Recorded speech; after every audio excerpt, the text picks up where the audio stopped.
Corona के इस काल में और पूरे वैश्विक महामारी के मध्य में इस बार का बजट बहुत ही चुनौतीपूर्ण कार्य है। मोदी जी के सामने इस संकट में उभरने का जो रास्ता और जो हौसला मोदी जी ने दिखाया और जिस प्रकार से हमारी वित्त मंत्री ने इन चुनौतियों से निपटा और निपटने में कामयाब हुई, निश्चित तौर पर वह बहुत ही अभूतपूर्व और सराहनीय है। अर्थव्यवस्था को मजबूत करना सरकार का प्राथमिक कार्य था और उसी में वैक्सीनेशन को भी लगाना, अगर मैं कहूं तो आज पूरे देश में सिंगल डोज के 92 करोड़ लोगों को वैक्सीनेशन किया जा चुका है।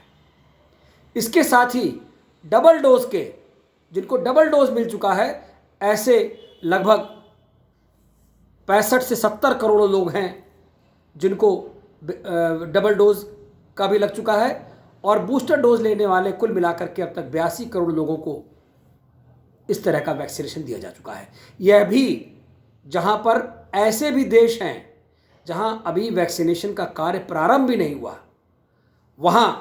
यह एक बहुत बड़ी चुनौती थी जिसको मोदी जी ने करके दिखाया। इसकी मैं उनकी अभूतपूर्व प्रशंसा करता हूं, साधुवाद देता हूं। निर्यात को बढ़ाना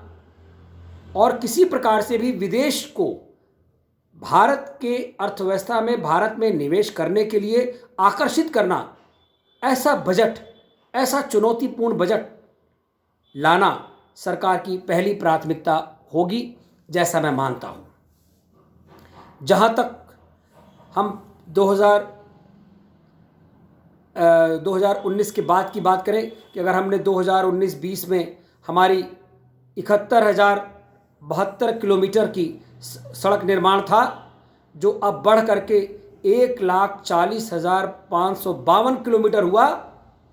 तो ये भी अपने आप में अत्यंत सराहनीय है। और इसके लिए गडकरी साहब को भी बहुत बहुत साधुवाद और धन्यवाद दूंगा कि जो बजट का, जो करदाता हैं, उनके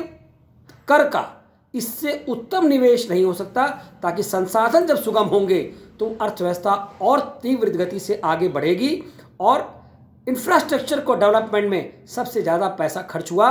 किसानों के हित में सबसे ज़्यादा पैसा खर्च हुआ। जहां एक तरफ लोगों को जिंदा रखना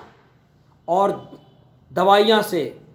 उनके लिए दवाई हो, उनके लिए वैक्सीनेशन हो, उनके लिए सुविधाएं हो, वो हमारे लिए प्राथमिक था। ऐसे में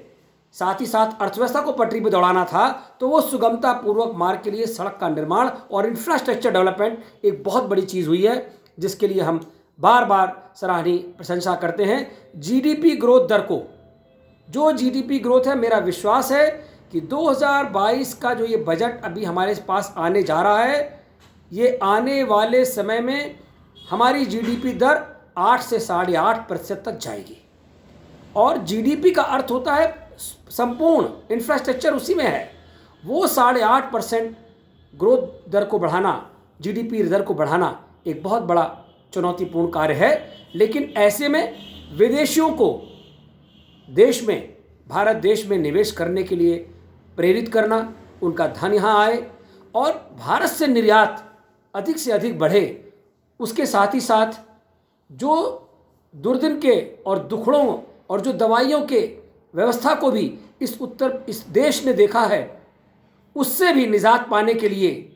जो दवाइयों के उत्पादन क्षमता को बढ़ाना और सस्ती दरों पर दवा उपलब्ध कराना सरकार के लिए एक बहुत बड़ा कर्तव्य और कार्य होना चाहिए। मुझे लगता है कि मोदी जी ने इन सब विषयों पर काम किया है और जो सबसे मूल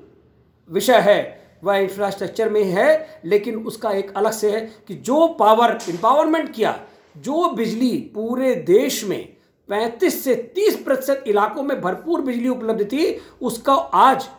78 से 79% स्थिति में पूरे भरपूर बिजली आज पूरे देश के उन सुदूर इलाकों में भी, और एक बिजली, बिना निर्बाध बिजली प्राप्त कराना भी सरकार ने बहुत बड़ा ठोस कदम उठाया है। पावर जनरेशन में भी, कच्चे तेल के निर्यात में कमी आए, इस पर हमें सोलर एनर्जी को बढ़ाना, उसके लिए लोगों को प्रेरित करना, ताकि कच्चे तेल का जो हमको रोना पड़ता है, सब्सिडी देनी पड़ती है, उससे भी हम बचें। और वो तभी बच सकते हैं जब हम किसी प्रकार से सोलर पे लोगों को ले जाएं, चाहे वो इलेक्ट्रिकल व्हीकल्स हों, उस पर लोगों का ध्यान केंद्रित करें, लोग जो पब्लिक ट्रांसपोर्ट है उसके उपयोग पर लोगों को आकर्षित करें। और वो तब हो पाएगा हमारे पास अच्छी सड़कें होंगी, अच्छा इंफ्रास्ट्रक्चर होगा और अच्छे वाहन भी हमारे पास आएंगे। महंगाई को नियंत्रित करने के लिए ये सड़क बहुत बड़ा कार्य करेगी। मुझे उम्मीद है कि इस इंफ्रास्ट्रक्चर में इस समय पर जो महंगाई दर बढ़ी हुई है, जीडीपी बढ़ेगी तो महंगाई दर पर भी उसका एक कमी आएगी। टूटते हुए रुपए को बचाना भी सरकार के लिए एक बहुत बड़ी चुनौती है कि जो रुपया है वो अपने पूर्ण मूल्य को प्राप्त करे, और वो जीडीपी के जरिए संभव होगा। मुझे लगता है कि इन सभी चुनौतियों से निपटने के लिए सरकार पूरी समग्रता के साथ, तत्परता के साथ आगे है। आने वाले समय में